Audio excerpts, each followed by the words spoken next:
이상입니다. 그럼 이상입니다. 오늘은 이상입니다. 이상입니다. 이상입니다. 이상입니다. 이상입니다. 일제강점기 시 중에서 이용학이란 개인적으로 선생님이 굉장히 좋아하는 시인인데요. 이용학 시인의 풀벌레 소리 가득 차 있었다 라는 시를 공부해 보도록 하겠습니다. 바로 들어가 볼까요? 풀벌레 소리 가득 차 있었다. 이용학. 우리 집도 아니고 일가 집도 아니고 고향은 더욱 아닌 곳에서. 자, 한번 묶어봅시다. 우리 집 아니고요. 일가 집이라는 것은 뭐 친척집도 아닙니다. 고향은 더더욱 아니에요. 그럼 뭐겠니 한마디로? 타향이죠. 타향. 그쵸? 자, 타향에서 아버지의 침상 없는 최후의 밤 그랬어요. 침상이면 침대입니다. 침대도 없는. 한마디로 준비가 안 돼. 그쵸? 뭐 겨우 이부자리나 폈겠죠. 그런 최후의 밤이라고 해서. 최후의 밤이란 건 뭐냐? 아버지께서 돌아가신 거죠. 어디서? 타향에서.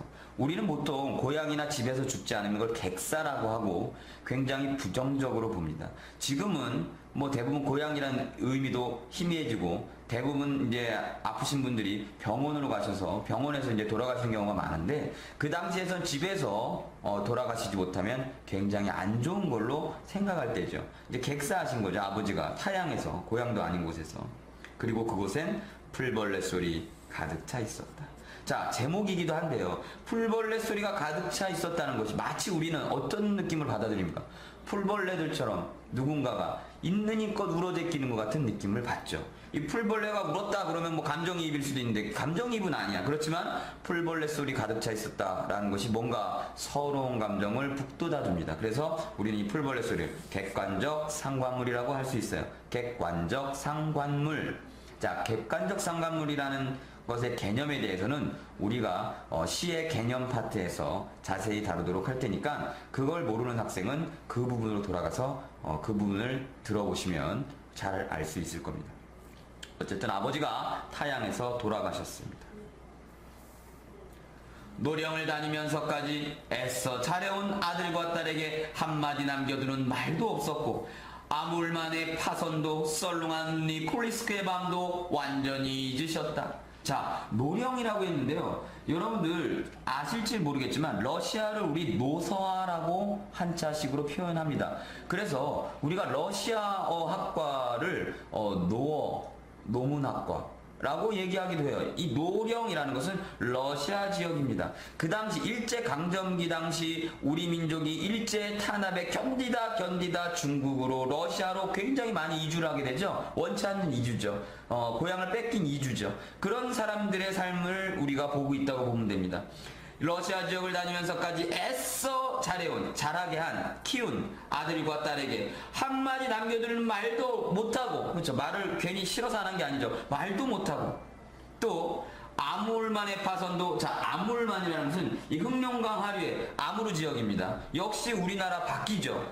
그 썰렁한 니콜리스크의 밤도, 자, 썰렁하다는 것은 추운, 그쵸, 북쪽 춥죠. 니콜리스크 역시 러시아의 항구 도시예요. 이 러시아의 항구의 그 밤도 완전히 잊으셨다. 이렇게 얘기하고 있습니다. 자, 우린 이 두 번째 연에서 뭘 할 수 있죠? 아버지가 러시아로 중국으로 마구마구 다니면서 그냥 고통스러운 삶을 견디면서 자식들을 키웠어. 근데 그 고생했던 밤도 모두 잊으시고 지금은 눈을 감고 계신 겁니다.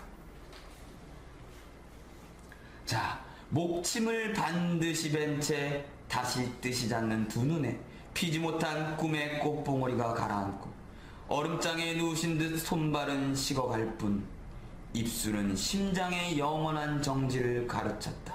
이렇게 되어 있어요.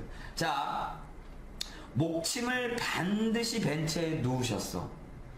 그리고 다시 뜨시지 않는 두 눈, 돌아가셨지. 그 눈에는 피지 못한 꿈. 아버지에게도 꿈이 있었을 거야.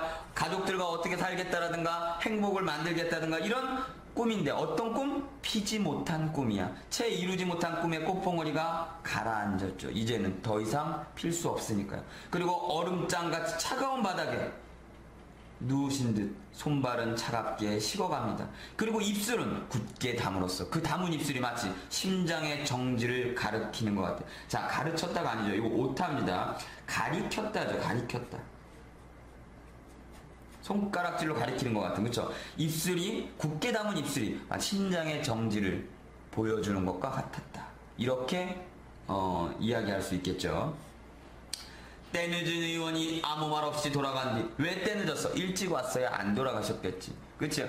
아마도 돈이 없어서 약을 쓰지 못했거나 의원을 부르지 못했을 겁니다. 그리고 뒤늦게 불렀을 땐 아버지는 돌아가신 후였어요. 때 늦은 의원이 아무 말 없이 돌아간 뒤, 이웃 늙은이의 손으로 눈빛 미명은 고요히 낯을 덮었다.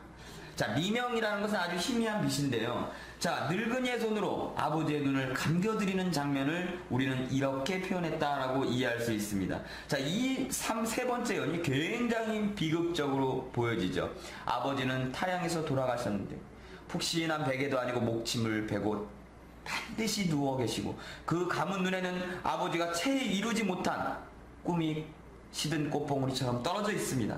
얼음장 같은 바다, 따뜻한 집이 아닌 얼음장 같은 바닥에 손발은 차갑게 식어가고 입술은 심장의 정지를 알리듯이 굳게 다물어져 있어요. 그리고 의원은 때늦게 왔다가 그저 돌아갈 뿐입니다. 이웃집 늙은이가 아버지의 두 눈을 감겨드리는 거죠. 그리고 우리는 머리맡에 엎드려 있는 대로의 울음을 다 울었고, 마치 뭐처럼? 풀벌레처럼, 이 시의 제목처럼. 그리고 아버지의 침상 없는 최후의 밤은 풀벌레 소리가 가득 차 있었다. 이렇게 끝나고 있습니다.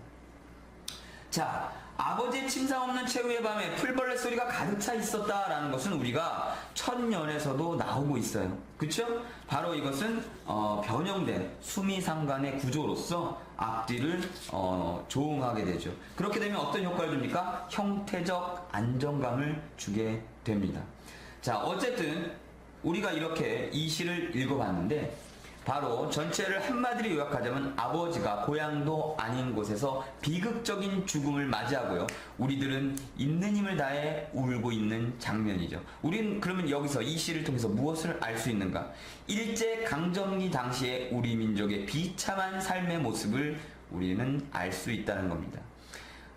고향에서 살다가 수탈이 너무너무 심해서 중국으로, 러시아로 이주했던 우리 민족들, 지금 고려인이라고 해서 중국이나 조선족, 그쵸? 우리가 개그 프로에서 조선족이라는 이 캐릭터를 아주 우스갯거리로 웃으면서 이야기하지만, 사실은 그 사람들도 우리 역사의 비극적인 희생자들, 피해자들이라는 것을 우리가 알아야 됩니다. 그리고 우리의 그런 슬픈 역사가 바로 이용화 시인이 시를 씀으로써 우리들이 그 역사를 배울 수 있는 거죠.